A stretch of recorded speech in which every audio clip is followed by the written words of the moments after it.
na versão portuguesa, tapar. Não só taparam, como recortaram à tesoura os artigos. Está aí, podem ver também, é pouco comum. Na economia da exposição, deve-se começar por ali e depois seguir esta ordem e eventualmente depois ver os boletins. Primeiro está a parte política, que é aquela que é mais previsível, que é aquela que as pessoas esperam que a censura atue, mas um dos objetivos desta exposição é mostrar o caráter global da censura. Vai muito para além da parte do político. E na parte do político era relativamente fácil de enganar. No último, aqui na última mesa, estão vários exemplos de como se enganava a censura. Por exemplo, no suplemento da Mosca do Diário de Lisboa, que era escrito pelo Stal Monteiro, pelo Assis Pacheco, uma série de escritores, o Cardoso Pires, fala-se de um grande cantor português, chamado Acés Osnofa, que evidentemente nunca ninguém ouviu falar, porque é Zeca Afonso ao contrário. Aquilo passou 2 ou 3 vezes e depois a censura percebeu que não havia nenhum grande cantor, Acés Osnofa. Outra coisa era como é que se falava de Lenin, por exemplo, também tem aqui exemplos. Falava-se como Ulyanov, que é o nome dele, Lenin é pseudónimo.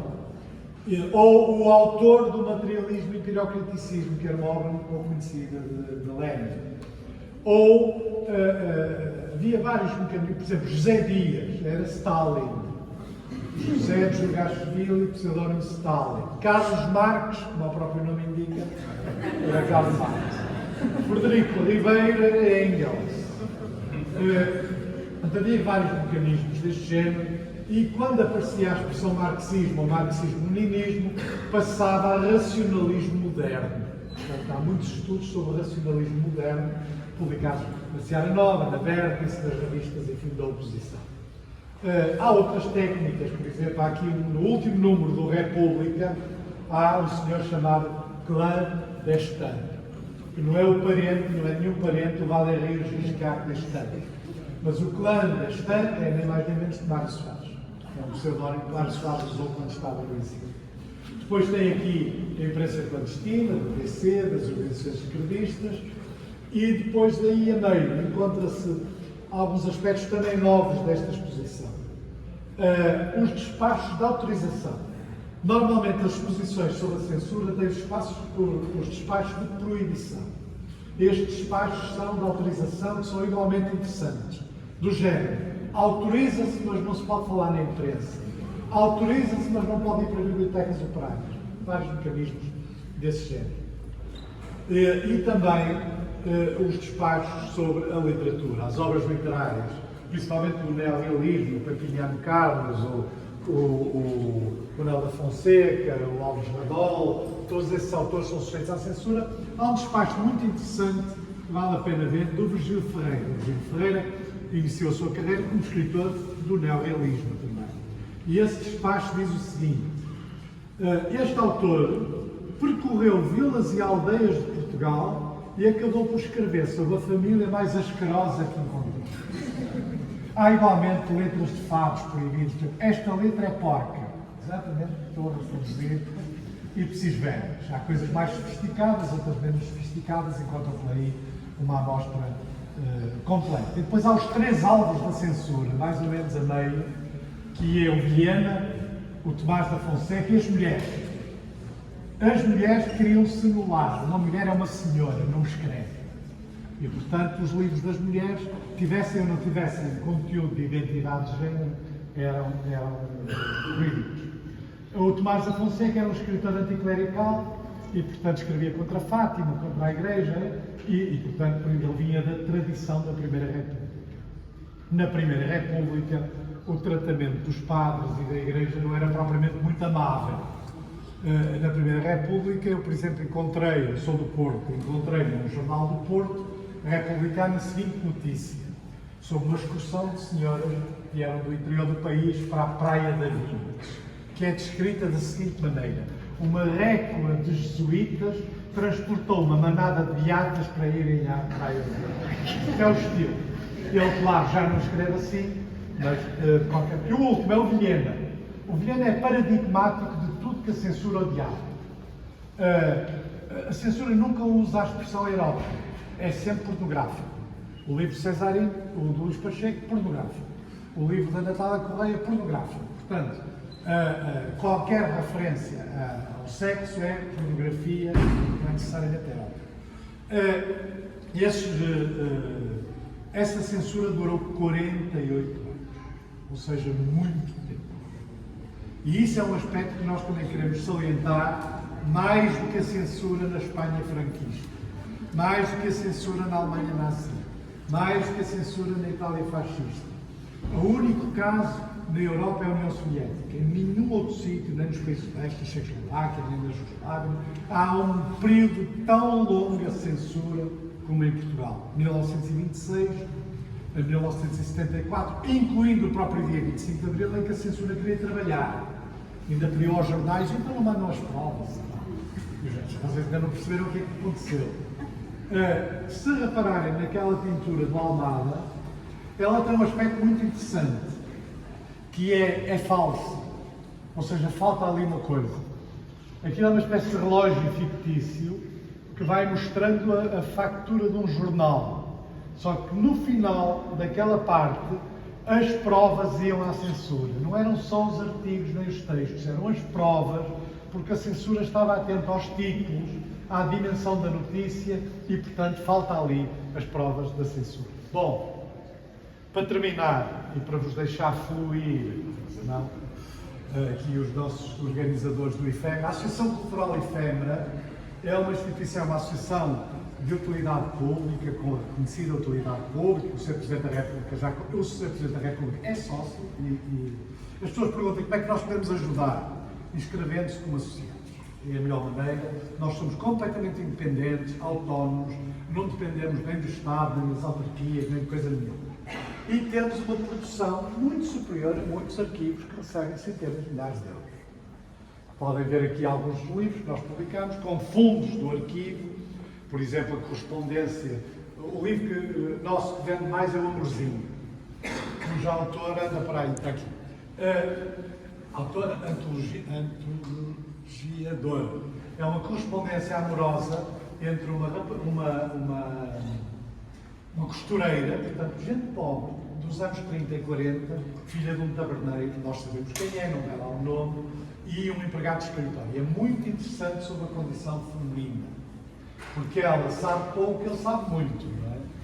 E, portanto, há ali muita manipulação, principalmente das questões sexuais. É muito interessante sobre... E, ao mesmo tempo, ela ganha em manha, à medida que vai andando. Ele diz, eu fui fazer não sei o que, mas eu também fui ao baile, não sei quanto. Há ali, de facto, um livro muito interessante sobre a condição feminina daquelas pessoas que não ficam na escola. E depois há 2 catálogos de autocolantes, como se fossem catálogos de selos, numerados, data, origem, e ao mesmo tempo explicação da iconografia dos autocolantes. Por exemplo, de onde vêm as 3 setas do PPD. Está ali explicado.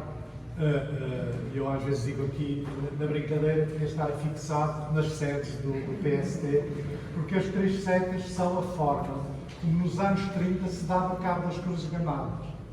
Os sociais-democratas alemães, a cruz gamada assim, punham 3 setas e davam cabo. Essa é a origem das 3 setas.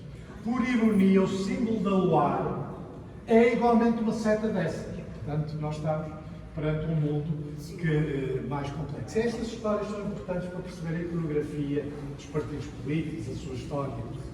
Depois temos um livro que já está esgotado, vamos ver se fazemos uma segunda tiragem, que é um conjunto de cartazes do Exército Português em Moçambique a apelar à deserção da Frelimo. E que são muito interessantes e ao mesmo tempo trágicos, porque têm as biografias dos desertores assinadas por eles e a maioria foram executados depois da independência. E temos depois o Diário dos Dias da Peste, é a vantagem de serem associados. Durante o confinamento, nós mandávamos todos os dias aos nossos associados uma imagem do arquivo e um pequeno texto. E as imagens dão uma ideia da diversidade do arquivo e, ao mesmo tempo, do seu caráter único. É um arquivo que não tem nenhum paralelo em Portugal. É mais parecido com arquivos anglo-saxónicos e americanos do que com o resto dos arquivos europeus. E a diversidade das imagens dão uma bem ideia da importância que nós damos a salvar coisas. Por exemplo, o primeiro reclame da aspirina, com o Sancho Panza.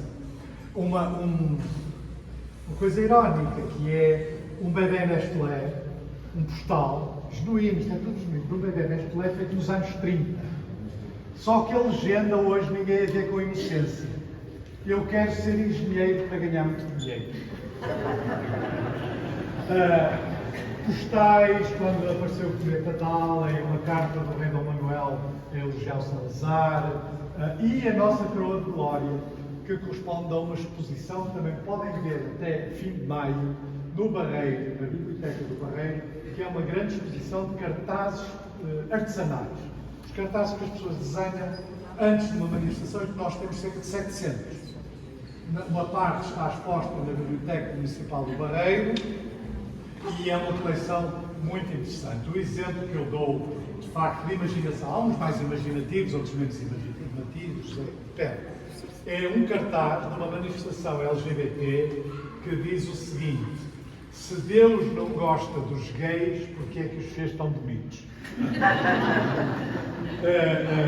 Mas há cartazes de todo tipo. Um deles, tem a reprodução dos livros, um deles apareceu na capa do New York Times. E eu desafio em Portugal muita gente a ter um cartaz do seu arquivo na capa do New York Times, conjuntamente com as fotografias que nós tiramos das manifestações. Depois há uma série de cadernos, somos nós que editamos, sobre os oposicionistas da província, as pessoas da oposição da província que são muito desconhecidas. Maurício Pinto, um comerciante da Figueira da Foz, republicano, maçom, que vendia tecidos, vendia tinta para barcos, estava na Figueira, no Porto. E o que é interessante dele é que exatamente ele guardou estas coisas. E como guardou, por exemplo, as pessoas mais velhas recordam-se, os panos, as caixas com pano de lençol, por exemplo, tinham muitas vezes uma litografia por cima, com uma representação idealizada da fábrica. Ele guardou isso. Não é que nós temos um selo dos Correios, que podem colar nas cartas, que é genuíno, com uma dessas litografias da nossa coleção, que foi salva pelo Maurício Pinto. Outro é o Venerando. Venerando não é título, é o nosso amigo Venerando, que é o filho que fez a biografia do pai, e esteve cá, e eu nunca o posso apresentar como o Venerando. Aqui é o Venerando, já nos chamaram Monsenhor. Ele não é Monsenhor, é Venerando de nome, que fez uma biografia do pai, que esteve preso em Peniche e que teve um papel muito ativo em Torres Vedras. Torres Vedras, Figueira. E depois temos uma memória, não sei se ainda há, se já esgotou praticamente. Uma memória da esquerda festiva no técnico nos anos 60 e uma experiência pedagógica que fizemos com a Escola António Arroio, que é muito interessante, principalmente para quem seja professor ou quem tem interesse, que é os alunos de serigrafia e gravura, portanto, rapazes e raparigas com 16, 17 anos, vieram ao arquivo, escolheram um objeto e fizeram o seu exame com a colaboração dos professores sobre o objeto que escolheram. Isto é um aspecto pedagógico que nós damos muita importância e que se traduz também no facto de muita gente nova a ver esta exposição. Nós hoje devemos chegar às 7.000 pessoas que vieram ver esta exposição. E isso é absolutamente excepcional. Ainda mais para uma exposição que as pessoas leiam, não é propriamente muito deslumbrante do ponto de vista gráfico. Portanto, muito obrigado por terem vindo e força. E quando acabarem,